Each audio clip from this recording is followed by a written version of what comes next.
Hello everyone, welcome to smart study YouTube channel. दोस्तों, हम इस वीडियो में पढ़ेंगे टेंस। चलिए दोस्तों, हम विदाउट टाइम वेस्ट के हम इस वीडियो को स्टार्ट करते हैं। फर्स्ट ऑफ ऑल हम समझ लेते हैं टेंस कितने प्रकार के होते हैं। तो दोस्तों, टेंस 3 प्रकार के होते हैं, जिनका नाम है प्रेजेंट, पास्ट, फ्यूचर। जिनको हिंदी में प्रेजेंट को हिंदी में वर्तमान काल, पास्ट को भूतकाल और फ्यूचर टेंस को भविष्य काल बोलते हैं। इन सभी टेंस के चार चार उपभाग होते हैं। जैसे प्रेजेंट टेंस का indefinite, continuous, perfect, perfect continuous, फिर पास्ट का भी हो जाएगा इंडेफिनिट, कॉन्टिन्यूअस, परफेक्ट और परफेक्ट कॉन्टिन्यूअस। इसी प्रकार फ्यूचर का भी हो जाएगा indefinite, continuous, perfect, perfect continuous. और इन सभी चारों उपभाग के भी चार चार भाग होते हैं। जैसे इंडेफिनिट का हो जाएगा affirmative, negative, interrogative, interrogative plus negative. ऐसे ही कॉन्टिन्यूअस का हो जाएगा affirmative, negative, interrogative, interrogative plus negative. Perfect का भी हो जाएगा affirmative, negative, interrogative, interrogative plus negative. इसी प्रकार परफेक्ट कॉन्टिन्यूअस का भी यही चारों हो जाएगा। चलिए दोस्तों, हम इन तीनों टेंसों को विस्तार में पढ़ते हैं। फर्स्ट ऑफ ऑल स्टार्ट करते हैं प्रेजेंट टेंस। प्रेजेंट टेंस का इंडेफिनिट जिस वाक्य के अंत में ता है, ती है, ते है आते हैं, वह वाक्य प्रेजेंट इंडेफिनिट कहलाता है या होता है। इसका स्ट्रक्चर हम समझ लेते हैं। इसका स्ट्रक्चर होता है सब्जेक्ट प्लस वर्ब का फर्स्ट फॉर्म प्लस यस या ईएस प्लस ऑब्जेक्ट। अब एग्जांपल से हम इनको समझते हैं। जैसे यहाँ पे लिखा है मैं जाता हूँ, तो इसमें सब्जेक्ट हो जाएगा मैं, तो यहाँ पे मैं का हो जाएगा आई। और इसमें वर्ब का फर्स्ट फॉर्म तो ठीक है लगेगा ही, बट यहाँ पे यस या ईएस नहीं लगेगा, बिकॉज यहाँ पे ये जो मैं है ये फ्यूलर वर्ड है और फ्यूलर वर्ड के साथ यस या ईएस नहीं लगता है, सिंगुलर वर्ड के साथ लगता है। तो इसलिए यहाँ पे हो जाएगा जाता है का हो जाएगा गो, तो यहाँ पे हो जाएगा मैं जाता हूँ का आई गो। इसी प्रकार दूसरा वाक्य है वह जाता है, तो यहाँ पे हो जाएगा सब्जेक्ट वह और जाता है। यहाँ पे ये सिंगुलर वर्ड है, इसलिए जाना के साथ मतलब गो के साथ यस या यस लगेगा, तो गो के साथ यस लग जाएगा, तो यहाँ पे हो जाएगा ही गोज। इसी प्रकार है मैं खाता हूँ तो हो जाएगा आई ईट। मैं नए कपड़े पहनता हूँ तो हो जाएगा I wear new cloth, new cloth. अब हम थोड़ा समझते हैं यस या यस का यूज। सिंगुलर वर्ड वो होते हैं जैसे ही, सी, इट, नेम, इनके साथ यस या यस लगता है। बट जो प्लूरल वर्ड होते हैं आई, वी, यू, दे, इनके साथ हम यस या यस नहीं लगाते हैं प्रेजेंट इंडेफिनिट में। अब अगला समझ लेते हैं हम निगेटिव। निगेटिव का स्ट्रक्चर हो जाएगा सब्जेक्ट प्लस वर्ब का first form plus do does plus not plus object. Example से समझते हैं वह स्कूल नहीं जाता है, तो यहाँ पे सबसे पहले हम सब्जेक्ट देख लेंगे, तो सब्जेक्ट हो जाएगा वह, तो यहाँ पे वह का हो जाएगा ही अगर लड़का है तो, अगर लड़की है तो सी, तो यहाँ पे हम लड़की मान लेते हैं, तो इधर हो जाएगा she does not go to school. पहले तो हम सब्जेक्ट देख लिए, फिर वर्ब का फर्स्ट फॉर्म लगा दिए, ठीक। फिर वह के साथ सिंगुलर और प्लूरल के हिसाब से डू और डज का यूज कर देंगे, फिर नॉट लगा देंगे। फिर ऑब्जेक्ट में जो भी बचेगा, जैसे बचा जाता है प्लस बचा स्कूल, तो यहाँ पे हो जाएगा तो जाता के लिए गो टू और लास्ट में स्कूल आ जाएगा, तो यह हो जाएगा she does not go to school. ऐसे ही मैं पत्र नहीं लिखता हूँ, तो यहाँ पे हो जाएगा आई।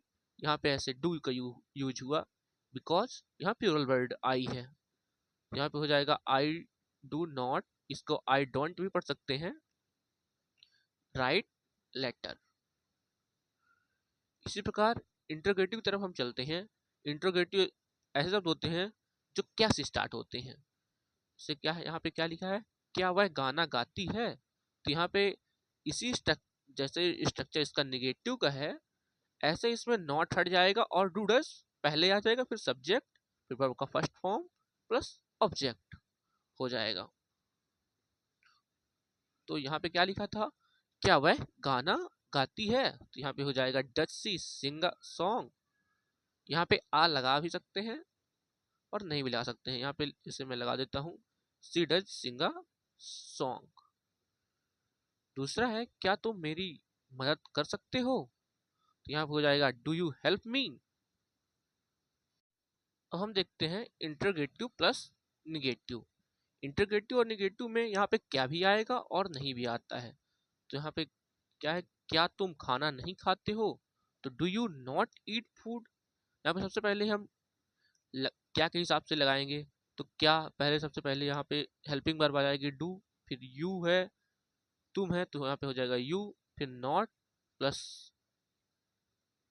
खाते का हो जाएगा ईट, और खाना का हो जाएगा फूड। तो यहाँ पे हो जाएगा do you not eat food. क्या वह स्कूल नहीं जाती है, तो यहाँ पे हो जाएगा डज सी, और फिर यहाँ पे नहीं का हो जाएगा नॉट, गो टू जाती है, और कहाँ नहीं जाती है, तो स्कूल, तो यहाँ पे हो जाएगा स्कूल। चलिए हम अगली टेंस की ओर बढ़ते हैं, प्रेजेंट कॉन्टिन्यूअस टेंस। इसकी पहचान होती है, इसके वाक्यों के अंत में रहा है, रही है, रहे है आदि शब्द आते हैं। इसका स्ट्रक्चर है subject plus is am are, verb का first form plus ING plus object. यहाँ पे इनका पहले हम यूज देख लेते हैं। इज का use he see it name के साथ होता है, वहीं वी यू दे के साथ यूज होगा आर, और पर्सनल आई के साथ यूज होगा एम। चलिए हम एग्जाम्पल से समझते हैं। वह स्कूल, वह मुस्कुरा रहा है, तो यहाँ पे हो जाएगा ही इज स्माइलिंग। सबसे पहले सब्जेक्ट लिख लिए, वह तो ही, और सिंगुलर है ही, तो यहाँ पे आ जाएगी हेल्पिंग वर्ब इज, और मुस्कुराना तो स्माइल, और आई एन जी इसके साथ लग जाएगा, तो हो जाएगा ही इज स्माइलिंग। दूसरा ये ऐसे है, मैं पढ़ाई कर रहा हूँ, तो यहाँ पे हो जाएगा आई एम डूइंग स्टडी। सबसे पहले मैं लिख लिया सब्जेक्ट, सब्जेक्ट यहाँ पे क्या है आई, और आई के साथ एम लगता है, मैं आपको पहले बता चुका हूँ। और यहाँ पे क्या कर रहा हूँ, तो यहाँ पे पढ़ाई कर रहा हूँ, तो यहाँ पे हो जाएगा करना का हो जाएगा डू, तो डू के साथ आई एन जी लग जाएगा, तो हो जाएगा डूइंग। प्लस क्या कर रहा हूँ, तो यहाँ पे पढ़ाई, तो हो जाएगा स्टडी, तो यहाँ पे हो जाएगा आई एम डूइंग स्टडी। अब हम इसी का निगेटिव थोड़ा समझ लेते हैं। जैसे प्रेजेंट कॉन्टिन्यूअस का निगेटिव हो जाएगा, मैं अंग्रेजी नहीं पढ़ रहा हूँ, तो यहाँ पे सब्जेक्ट के बाद नॉट ऐड हो जाएगा, और बाकी कुछ इसमें नया होता नहीं है, तो यहाँ ऐसे हो जाएगा आई के साथ क्या आता है आपको पहले बता चुका हूँ, यहाँ पे लिखा भी है। जैसे इस किसके साथ यूज होगा, तो हो जाएगा इसका ही सी इट नेम, एम लगता है आई के साथ, और आर का यूज होता है वी यू दे के साथ। मैं आपको पहले भी इसको बता चुका हूँ। यहाँ पे तीसरा नंबर है, मैं अंग्रेजी नहीं पढ़ रहा हूँ, तो यहाँ पे हो जाएगा I am not, helping verb के बाद आ गया नॉट, और फिर टीचिंग, यहाँ पे टीच मतलब पढ़ना होता है, तो यहाँ पे हो जाएगा आई एन जी लग जाएगा, तो यहाँ पे हो जाएगा टीचिंग इंग्लिश। चौथा नंबर है, क्या मैं अंग्रेजी पढ़ रहा हूँ, तो यहाँ पे ये इंटरोगेटिव वर्ड हो गया, तो यहाँ पे सबसे पहले हेल्पिंग वर्ब आ जाएगी, फिर सब्जेक्ट आएगा, और फिर आ जाएगा जो भी बचा है टीचिंग इंग्लिश। क्या मैं अंग्रेजी पढ़ रहा हूँ, तो यहाँ पे हो जाएगा एम आई टीचिंग इंग्लिश। पांचवा नंबर है इंटरोगेटिव प्लस निगेटिव, क्या मैं अंग्रेजी नहीं पढ़ रहा हूँ, तो यहाँ पे क्या भी है और नहीं भी है, तो ये कौन सा वर्ड है, तो interrogative plus negative present continuous का टेंस है ये। तो यहाँ सबसे पहले हम हेल्पिंग वर्ब लिख देंगे, जैसे यहाँ पे लिखा है क्या, तो क्या आई, फिर क्या मैं, तो यहाँ पे am I not teaching English. सबसे पहले हम क्या कर लिख दिए, एम, हेल्पिंग वर्ब पहले आ गई, फिर आई में हो गया मैं, और फिर नहीं नॉट, और फिर पढ़ रहा हूँ को हो जाएगा टीचिंग, और क्या नहीं, तो अंग्रेजी नहीं पढ़ रहा हूँ, तो यहाँ पे हो जाएगा इंग्लिश। मैं पढ़ाई कर रहा हूँ, तो यहाँ पे क्या हो जाएगा इसका आई एम डूइंग स्टडी।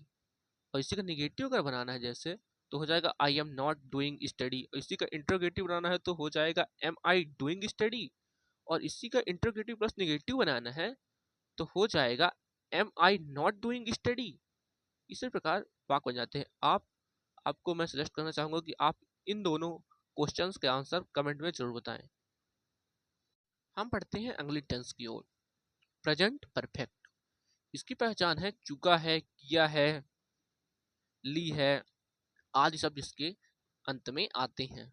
इसका स्ट्रक्चर है सब्जेक्ट प्लस हैज है प्लस वर्ब का third form plus object. Example समझते हैं। सूर्य अस्त हो चुका है तो यहाँ पे हो जाएगा द सन।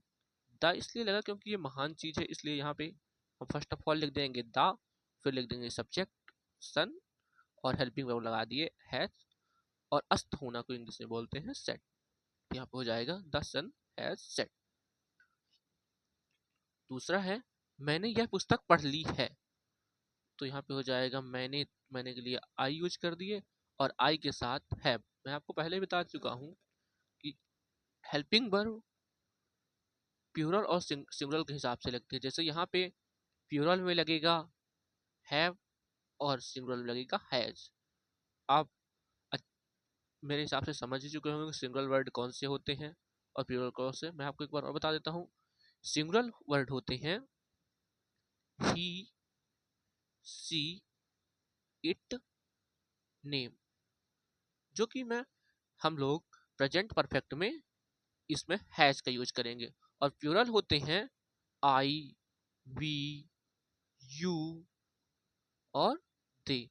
इनके साथ हम यहाँ पे हैव का इस्तेमाल करेंगे और सिंगुलर के साथ हैज का। मुझे उम्मीद है कि आप ये समझ गए होंगे। थर्ड नंबर है दिनेश ने यह पत्र देखा नहीं है। यही निगेटिव हो गया प्रेजेंट परफेक्ट का। तो दिनेश हैज हेल्पिंग वर्ब के बाद लग गया नॉट सीन दिस पिक्चर। और यहीं पे चौथा है सूर्य अस्त हो चुका नहीं है, मतलब सूर्य अभी अस्त नहीं हुआ तो इसका हो जाएगा the sun has not set. इसी का इंट्रोगेटिव हो जाएगा तो हेल्पिंग वर्ब पहले आ जाएगी तो हो जाएगा क्या सूर्य अस्त हो चुका है तो इसका हो जाएगा हैज द सन सेट। इसी का निगेटिव हो जाएगा has the sun not set, क्या सूर्य अस्त नहीं हो चुका है। दो क्वेश्चन नीचे हैं, आप इनका कमेंट में आंसर जरूर बताएं। अब हम देखते हैं प्रेजेंट परफेक्ट कॉन्टिन्यूअस। इसकी पहचान होती है रहा है, रही है, रहे हैं और प्लस इसमें समय आता है। ये होता है वैसे कॉन्टिन्यूअस की तरह ही है बट इसमें समय आता है तो ये हो जाता है परफेक्ट कॉन्टिन्यूअस। इसका स्ट्रक्चर है subject plus has been, have been plus verb plus ING object और यहाँ पे since for plus time. Example से समझ लेते हैं। वह 2 घंटे से पानी पी रहा है। सबसे पहले हो जाएगा वह, यहाँ पे वह लड़का है लड़की है तो यहाँ पे हो जाएगा ही, अगर लड़का है तो, और लड़की है तो हो जाएगा सी। तो हो जाएगा यहाँ पे ही और ही के हिसाब से आ जाएगा यहाँ पे हैज बीन क्योंकि सिंगुलर है। फिर ड्रिंक पीना का हो जाएगा तो यहाँ पे आई एन जी लग जाएगा सब्जेक्ट के साथ तो हो जाएगा ड्रिंकिंग। और यहाँ पे क्या पी रहा था वाटर। फॉर, फॉर यहाँ पे क्यों लगा क्योंकि यहाँ पे आपको सबसे पहले समझना होगा सिंस और फॉर का यूज। तो मैं आपको यहाँ पे थोड़ा समझा देता हूँ। सिंस का यूज निश्चित समय के पहले करते हैं, जैसे संडे या कोई मंथ का नाम दिया है जनवरी, ऐसे जो निश्चित हो कंफर्म, जैसे कि 7 o'clock 9 o'clock ऐसे जब शब्द दिए हों तो हम यहाँ पे यूज करते हैं सिंस का। और जहाँ पे अनिश्चित हो वहाँ पे फॉर का हम यूज करते हैं, जैसे फॉर आवर्स मतलब 4 घंटे, 2 महीने, 2 मंथ। ये तो निश्चित तो नहीं है कौन से 2 मंथ कौन से 4 आवर। और यहाँ पे जो निश्चित होता है उसके साथ हम सिंस का यूज करते हैं। तो यहाँ पे ऐसे ही ये आपका सेंटेंस क्या था, वह 2 घंटे से पानी पी रहा है। तो यहाँ पे निश्चित तो नहीं है कि कौन से 2 घंटे से पानी पी रहा है तो हो जाएगा फॉर 2 hours। दूसरा इसी प्रकार वर्ड देख लेते हैं। वे 1995 से यहाँ रुक रहे हैं। यहाँ पे हो जाएगा दे हैव बीन स्टेइंग। रुकने को क्या बोलते हैं? स्टे। तो यहाँ पे आईएनजी लग जाएगा तो हो जाएगा वर्ब के साथ, तो स्टेइंग हियर सिंस 1995। यहाँ पे सिंस क्यों लगा? बिकॉज यहाँ पे कंफर्म है 1995 से यहाँ रह रहे हैं। इसी प्रकार तीसरा वाक्य है, तुम 4 दिनों से मेरा वेट कर रहे हो। तो यहाँ पे हो जाएगा you have been waiting me for 4 days. यहाँ पे कंफर्म नहीं है तो इसीलिए फॉर आ गया। यहाँ पे सबसे पहले इसको समझ लेते हैं। तो यहाँ पे यू तुम लिखा है, तो यहाँ पे हो जाएगा सबसे पहले यू, फिर हेल्पिंग वर्ब के हिसाब से लगा देंगे। तो ये प्लूरल है तो यहाँ पे हैज बीन आएगा। अगर सिंगुलर वर्ड होता तो यहाँ पे हैज बीन आता। फिर वेट करना, तो यहाँ पे हो जाएगा वेट। तो वेट के साथ वर्ब के साथ आईएनजी लगाना है तो हो जाएगा वेटिंग। किसको वेट करा? तो मेरे को, तो मतलब मी। और फॉर यहाँ पे लग गया बिकॉज यहाँ पे निश्चित समय नहीं है। तो यहाँ पे फॉर कितने दिनों से? तो 4 दिनों से। तो यहाँ पे हो जाएगा फॉर 4 डेज। इसी का निगेटिव है यू हैव नॉट। निगेटिव में कुछ नहीं करना, बस आपको हेल्पिंग वर्ब के बाद हेल्पिंग वर्ब के बाद नॉट लगा देना है। और बाद में लगाना तो बाद में लगा दीजिए, वरना बीच में नॉट लगा दीजिए हैव बीन हैज बीन के। नहीं तो ऐसा भी आप कर सकते हैं, तो you have been not waiting me for 4 days. या भी ऐसा लिख सकते हैं you have not been waiting me for 4 days. इसी का इंट्रोगेटिव है have you been waiting me for 4 days. यहाँ पे हेल्पिंग वर्ब पहले आ गई और फिर मेन वर्ब आ गया, फिर बीन आ गया, फिर वेटिंग, फिर अदर वर्ड्स जो भी बचते हैं उनको लिख दिया। हेल्प इंट्रोगेटिव प्लस निगेटिव हो जाएगा have you not been waiting me for 4 days. इस प्रकार दोस्तों प्रेजेंट टेंस समाप्त होता है। Thanks for watching this video. Keep like and subscribe. हम अगले वीडियो में पढ़ेंगे